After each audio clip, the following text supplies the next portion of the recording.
Hello दोस्तों, आप सभी को स्वागत है ए टू जेड स्टडीज़ में। और हम लोग जैसे कि कल बात किए थे ट्रायंगल के बारे में, ट्रायंगल का पहला थ्योरम कर चुके थे। आज हम लोग ट्रायंगल के दूसरे थ्योरम करेंगे जो काफ़ी इम्पोर्टेंट है। उससे पहले हम लोग एक सवाल देखते लेते हैं। वो सवाल थ्योरम दूसरे का ही रिलेटेड है और उस सवाल को करने से पहले हम लोग इस सवाल को एक बार देख लेते हैं। इसमें दिया हुआ चित्र में क्या दिया हुआ है कि पी क्यू और एस टी, यानी पी क्यू और एस टी दोनों पैरेलल है, यानी समांतर रेखा है। अब ये समांतर रेखा है तो पी क्यू आर दिया हुआ है 130 और आर एस टी दिया हुआ है 127। अब हमें निकालने के लिए क्या बोल रहे हैं कि क्यू आर एस यानी हमें इस कोण का मान निकालने के लिए दिया हुआ है। ये सवाल दिख रहा है और इसको निकालने में मैं भी आप लोगों को दिक्कत हो सकता है, लेकिन अगर वो थ्योरम यानी वो प्रमेय अगर हमें याद होगा तो हम लोगों को ये निकालने में ज़्यादा कठिनाई नहीं होगा, बहुत ही इजी है। लेकिन उस प्रमेयों को हमें जानना जरूरी है। जो त्रिभुज का जो दूसरा प्रमेय हम लोग आज सीखेंगे वही प्रमेय। तो सबसे पहले एक सवाल को करने से पहले मैं उस थ्योरम के बारे में बात करूंगा, उस प्रमेय के बारे में बात करूंगा जिसे हम लोग देख लेते हैं। थ्योरम का जो मूल मंत्र है वो याद रखना है, थ्योरम याद नहीं रखना है, लेकिन हमें जानना जरूरी है कि वो थ्योरम में वो प्रूफ कैसे हुआ, ये जानना जरूरी है। हम लोगों को पता है त्रिभुज का तीनों कोणों का योग 180 डिग्री, लेकिन वो जब प्रूफ करके हम लोग दिखाएंगे तो क्या हो जाएगा, वो हमारे माइंड में फिट हो जाएगा और ये कभी निकलने वाला नहीं है। तो इसलिए सबसे पहले हम लोग क्या करेंगे, उस थ्योरम को प्रूव करके देख लेंगे आज। वो थ्योरम है क्या, ये सबसे पहले देखना। वो थ्योरम है किसी भी त्रिभुज के बाह्य कोण, ध्यान रखिएगा, किसी भी त्रिभुज के बाह्य कोण त्रिभुज के आंतरिक दोनों अंत कोणों के योग के बराबर होता है। दिखा देता हूं। किसी त्रिभुज, मान लीजिए कि ये एक त्रिभुज है, बाह्य कोण कौन सा होगा, जो बाहर का यानी एक्सटर्नल एंगल। एक्सटर्नल एंगल कौन सा हो गया, त्रिभुज के आगे यानी बाहर का जो कोण है, इसको हम लोग बोलते हैं बाह्य कोण, यानी एक्सटर्नल एंगल। इसको हम लोग कहते हैं बाह्य कोण। अब बाह्य कोण क्या होगा, बाह्य कोण किसके बराबर होगा, ये देखना है। बाह्य कोण क्या होगा, आंतरिक अभिमुख। आंतरिक अभिमुख यानी ये वाला अंत कोण। अंत कोण का मतलब होता है इंटीरियर, यानी अंदर का कोण। आंतरिक अभिमुख यानी इसके जस्ट ऑपोजिट वाला, इसको छोड़ देंगे, इसके जस्ट ऑपोजिट वाला ये और ये दोनों कोणों के योग के बराबर होगा। अगर ये x है और ये y है तो ये एक्सटर्नल एंगल जो होगा वो क्या हो जाएगा, x प्लस y। ये क्या होगा, बाह्य कोण किसके बराबर होगा, x y के बारे में। ये आपको ध्यान रखना है। अब ध्यान रखना है तो कैसे रखेंगे, अभी हम लोग प्रूव करके दिखाएंगे। चाहे त्रिभुज के किसी भी जगह में बाह्य कोण दिया हुआ है, यानी बाहरी कोण, मान लीजिए कि ये कोण दिया हुआ है, ये भी बाहरी कोण हो गया। अब ये बाह्य कोण किसके बराबर होगा, यानी अगर ये x y और मान लीजिए कि ये वाला कोण z है तो ये कोण किसके बराबर रहेगा, इसके आंतरिक, देखिएगा, इसके आंतरिक अभिमुख अंत कोणों के योग के बराबर, ये ध्यान रखना है। आंतरिक अभिमुख कोण कौन कौन सा है, आंतरिक अभिमुख कोण ये दोनों है। अब ये दोनों के कोण के बराबर हो जाएगा, यानी ये वाला कोण अगर निकाला जाए तो ये किसके बराबर होगा, x प्लस z के बराबर होगा। अगर इधर हम लोग एक कोण निकाल देते हैं, ये भी बाह्य कोण है, तो ये किस कोण के बराबर होगा, इसका तो होगा नहीं, ये दोनों कोण के बराबर होगा, यानी y प्लस z के बराबर होगा। तो इसमें से एक चीज और भी पता चल रहा है कि त्रिभुज के तीनों बाह्य कोणों का योग कितना होगा, त्रिभुज के तीनों बाह्य कोणों का योग कितना होगा, X Z Y Z X Y. इसका मतलब दो बार x है, दो बार y है, दो बार z है। यानी अगर बोला जाए कि त्रिभुज के तीनों बाह्य कोणों का योग कितना है, त्रिभुज के तीनों बाह्य कोणों का योग कितना होगा, 180 प्लस 180 यानी 360 डिग्री। ये भी हमें इससे प्रूव कर सकते हैं। लेकिन जो हमें आज प्रूव करना है, हमें क्या प्रूव करना है, हमें सिर्फ देखना है कि आज किसी त्रिभुज के बाह्य कोणों का योग उसके आंतरिक कोणों के योग के बराबर है या नहीं है। ये चीज हमें आज प्रूव करना है, यानी ये जो एक्सटर्नल एंगल है ये एक्स वाई के बराबर है या नहीं है। देखिए मैं कल भी बोला था, यानी मैं हमेशा बोलता हूं कि शुरुआत से हम लोग क्या करें, जियोमेट्री स्टार्ट किए हैं। शुरुआत में क्या होता है, अगर हम लोग मैथ को ले लें 1 2 3 4 5 6 से स्टार्ट करते हैं और आज तक वो काम आता है, उसी प्रकार इसमें भी काम आएगा। जो हम लोग लाइन और एंगल के बारे में पढ़े थे, एंगल और लाइन में पढ़े थे, उस चीज को यहाँ पर भी काम आएगा। अगर मान लीजिए कि इस कोण को हम लोग मान लीजिए कि ये है एक्स वाई और ये जेड, ऐसे ही मान लेते हैं, और इसको हम लोग मान लेते हैं, मान लीजिए कि यही मान लेते हैं, ये कोण मान लेते हैं। अब इसका मतलब क्या हो गया, अगर हम लोग देखें इस चीज को हम लोग अगर मिटा दें तो ये हमें क्या दिखाई दे रहा है, एक इस चीज को जब मिटा देंगे ये क्या दिखाई दे रहा है कि एक लाइन के ऊपर दो कोण बना हुआ है। इसको क्या हम लोग बोलते हैं, लीनियर पेयर। लीनियर पेयर बोलते हैं, यानी रैखिक युग्म बोलते हैं। रैखिक युग्म कितने डिग्री का होता है, दोनों कोणों रैखिक युग्म होता है 180 डिग्री, यानी जितना भी कोण बनेगा उस कोणों का योग कितना होगा, 180 डिग्री होगा। सबसे पहले हम लोग क्या करेंगे, ये का मान निकाल लेंगे। ये का मान बराबर कितना होगा, इसका मतलब क्या हुआ, ये का अगर रैखिक युग्म है इसका मतलब z प्लस ये इक्वल टू कितना हो जाएगा 180 डिग्री, और ये इक्वल टू कितना हो जाएगा 180 डिग्री माइनस z। ये होगा क्योंकि 180 से z को माइनस हो जाएगा। इसका मतलब ये का मान कितना हो गया 180 माइनस z। ओके, अब क्या करेंगे, अब हम लोग आ जाते हैं इस ट्रायंगल में। इस ट्रायंगल में आ जाते हैं, जब इस ट्रायंगल में आ जाएंगे, ट्रायंगल के तीनों कोणों का योग कितना डिग्री का होता है, यानी x plus Y plus Z, ये तीनों कोणों का मान कितना होगा 180 डिग्री।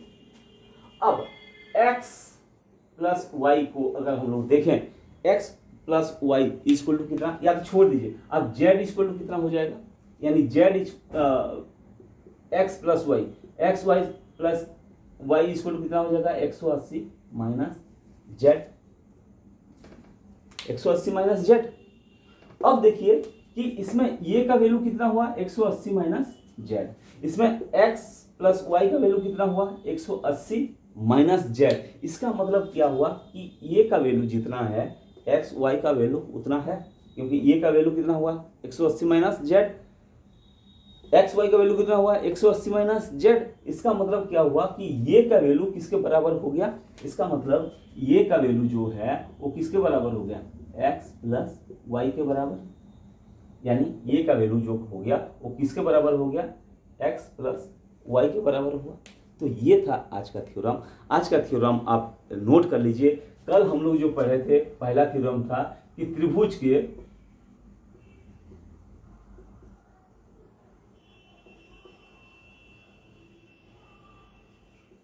तीनों कोणों का योग 180 डिग्री। कल हम लोग इसको पढ़े थे, आज हम लोग इसको प्रूव करके दिखा दिए कि बाह्य त्रिभुज के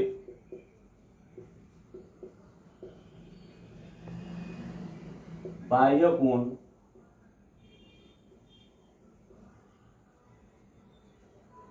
उसके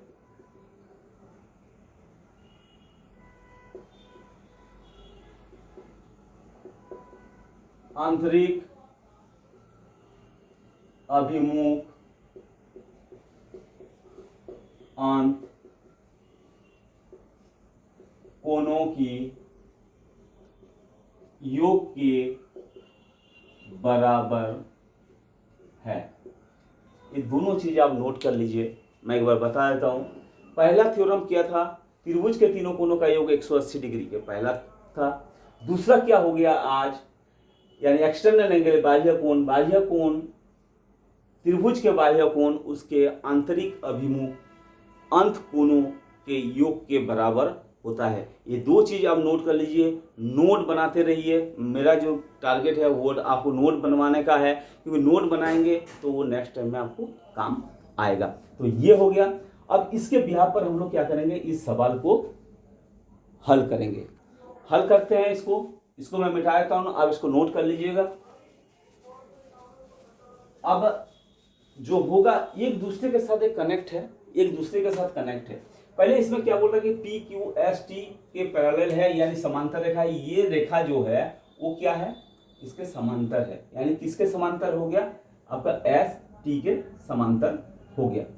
जब ये कोई समांतर रेखा हो और उसको एक तिर्यक छेदी रेखा काट रही है, जैसे हम लोग बात पहले कर चुके हैं, एक समांतर रेखा हो उसको अगर कोई तिर्यक छेदी रेखा काट रही है, उसके तिर्यक छेदी रेखा के एक ही ओर के अंत कोण 180 डिग्री का होता है। ये मैं पहले बता चुका हूं, हम लोग कर चुके हैं इसको, हम लोग जानते हैं कि इसके अंदर के तिर्यक छेदी रेखा के एक ही ओर के अंत कोण, यानी ये एक ही ओर के अंत कोण, एक साइड का अंत कोण हो गया, एक ही ओर के अंत कोण कितने डिग्री का होता है, दोनों का योग 180 डिग्री का होता है। ये एक देखिए करते करते सब कुछ हमें पानी की तरह क्लियर हो जाएगा करते करते, क्योंकि जब हम लोग करेंगे क्या होगा, हर चीज इसके ऊपर कवर होते जाएगा। ये क्या हो गया, तिर्यक छेदी रेखा है, तिर्यक छेदी रेखा के एक ही ओर का कोण का योग कितना डिग्री का होता है, 180 डिग्री का होता है। अब ये देख रहे हैं, ये एक रेखा है, ये एक रेखा है, इसका मतलब ये कोण और ये कोण, ये क्या कोण हो गया, तिर्यक छेदी रेखा के एक ही ओर के अंत कोण हो गया। जब ये अंत कोण हो गया तो ये दोनों कोणों का योग कितना होना चाहिए, दोनों कोणों का योग 180 डिग्री होना चाहिए। इसका मतलब ये अगर 127 डिग्री है तो ये वाला कोण कितने डिग्री का होगा, इसका मतलब ये होगा 53 डिग्री का। ये 53 डिग्री का होगा या नहीं होगा, देखिए ये जरूर होगा, क्योंकि ये एक समांतर रेखा है और समांतर रेखा को इसको अगर हम तिर्यक छेदी रेखा मान लें, तिर्यक छेदी रेखा के एक ही ओर के दोनों कोणों का अंत कोण का दोनों अंत कोणों का योग 180 डिग्री, यानी ये दोनों कोणों का योग कितना हो जाएगा, 180 डिग्री होगा। अब आपको दिखाई दे रहा होगा ये एक त्रिभुज बन गया। अब ये लाइन जो बना हुआ है, यानी किसी लाइन इस प्रकार का बना हुआ है, तो ये वर्टिकल अपोजिट एंगल हो रहा है, ये दोनों कोण, यानी ये दोनों कोण वर्टिकल अपोजिट एंगल हो रहा है। वर्टिकल अपोजिट एंगल क्या होता है, हमेशा बराबर होता है, यानी शीर्षाभिमुख कोण हमेशा क्या होता है, बराबर होता है। ये शीर्षाभिमुख कोण है, अगर इसको माना जाए ये शीर्षाभिमुख कोण होगा, इसको और इसको अगर माना जाए ये क्या होगा, ये दोनों का शीर्षाभिमुख कोण होगा। शीर्षाभिमुख कोण क्या होता है, बराबर होता है। देखिए हर छोटे छोटे जो थ्योरम हम लोग कर चुके हैं, सारा चीज एक ही जगह में काम आएगा, यानी वो रिवीजन करते करते बोलते बोलते क्या हो जाएगा, वो हमारे माइंड में फिट हो जाएगा। तो ये इसका क्या हो गया, वर्टिकल अपोजिट एंगल यानी शीर्षाभिमुख कोण। जब ये 53 डिग्री का हुआ तो इधर वाला भी कितना होगा, 53 डिग्री का होगा, पता चल गया। ये 53 डिग्री का हो गया। जब ये 53 डिग्री का हो गया तो हमें क्या पता है, अभी हम लोग प्रूव करके दिखाए थे, ये क्या है, ये ट्रायंगल दिखाई दे रहा है, ट्रायंगल के ये क्या है, बाह्य कोण दिखाई दे रहा है। अब ये जब बाह्य कोण है तो बाह्य कोण 100 कितने डिग्री का है, 103 डिग्री का है। बाह्य कोण क्या होता है, ये दोनों इसके जस्ट ऑपोजिट साइड के दोनों आंतरिक अभिमुख अंत कोणों के योग के बराबर होता है। तो ये अगर 103 डिग्री है तो ये दोनों कोणों का योग भी 103 डिग्री होना चाहिए। तो ये अगर 53 है और ये कुछ नहीं है, इसको अगर हम लोग x मान लें, इसका मतलब क्या हुआ कि 53 plus x is equal to कितना होना चाहिए, 103। ये दोनों कोणों का योग किसके बराबर होना चाहिए, 100 बाह्य कोण के बराबर होना चाहिए। तो ये बाह्य कोण कितना है, 103 डिग्री का है। अब x इज इक्वल टू कितना हो जाएगा, 103 माइनस 53, यानी कितने डिग्री का हो गया, ये 50 डिग्री का हुआ। देखिए हर चीज ये हम लोग थ्योरम समझे तभी इतना टाइम लगा। अगर आपके पास ये थ्योरम याद है, आपको पता है, तो इस सवाल को इतना टाइम नहीं लगना चाहिए। ये 1 मिनट के अंदर के सवाल है। तो ये क्या हो गया, आपका आंसर निकल गया 50, यानी ये हो गया आपका आंसर। देखिए ये जितना आप करेंगे उतना ही प्रैक्टिस होते जाएगा। आपके सामने एक सवाल बोर्ड में लिखा हुआ है, ये सवाल को आप ध्यान से देखिए। दिए गए चित्र में ये भी, यानी ये भी जो है वो डी ई के समांतर है, तो x का मान निकालिए। इसमें क्या दिया हुआ है, ये जो कोण दिया हुआ है, यानी ये बी सी जो बना हुआ है वो 7x डिग्री का है, बी सी डी 9x और सी डी ई दिया हुआ है 6x। आपको उसी प्रकार का ये सवाल मैं आपको घर के लिए दे रहा हूँ, टास्क दे रहा हूँ, यानी होमवर्क दे रहा हूँ। आप इसको सवाल को कीजिए और इसका answer A B C D मैं कमेंट बॉक्स में लिखकर इसको दीजिएगा। कौन हल कर सकता है, लेकिन नेक्स्ट टाइम हम लोग इसको हल करेंगे। लेकिन आपको घर में एक बार ट्राई करना है। आप एक बार इसको ट्राई कीजिएगा। इसको क्या करना है, मैं थोड़ा सा हिंट दे देता हूँ। इसको आप आगे बढ़ा दीजिएगा, ये आगे बढ़ जाएगा। ये अगर आप देखेंगे, इसको हम लोग क्या करेंगे, तिर्यक-छेदी रेखा मान लेंगे। अब क्या हो जाएगा, ये और ये कोण, ये दोनों कोण क्या है, तिर्यक-छेदी के एक ही ओर के अंत कोण है। ये दोनों कोणों का योग 180 डिग्री होगा। वहां से कुछ निकालना पड़ेगा आपको, ये कोण का मान निकल जाएगा। जब इस कोण का मान निकल जाएगा, ये कोण भी निकल जाएगा, क्योंकि 9x दिया हुआ है। इधर कुछ हो जाएगा, क्योंकि 180 से 9x को माइनस कर देंगे, इधर कुछ निकल जाएगा। जब इधर कुछ निकलेगा, इधर कुछ निकल जाएगा, और ये 6x दिया हुआ है। ये तीनों कोणों का योग हम लोग क्या कर देंगे, 180 डिग्री करेंगे। इसको सॉल्व करेंगे, इसका आंसर आ जाएगा। वो आंसर हमें कमेंट करके बताइएगा, और उसमें चेक करेंगे किसका आंसर सही है और किसका आंसर गलत है। आप ट्राई जरूर कीजिएगा। अगर वीडियो अच्छा लगा हो, आपके लिए हेल्पफुल हो, तो आप इसको जरूर लाइक कीजिएगा। आपके दोस्तों को इसको शेयर भी कर सकते हैं। और अगर आप इस चैनल में नए हैं तो इसको सब्सक्राइब करना ना भूलेगा, क्योंकि नेक्स्ट वीडियो अपलोड होते ही वो आपके पास नोटिफिकेशन उसका सबसे पहले पहुंचेगा। तो thank you very much for watching this video.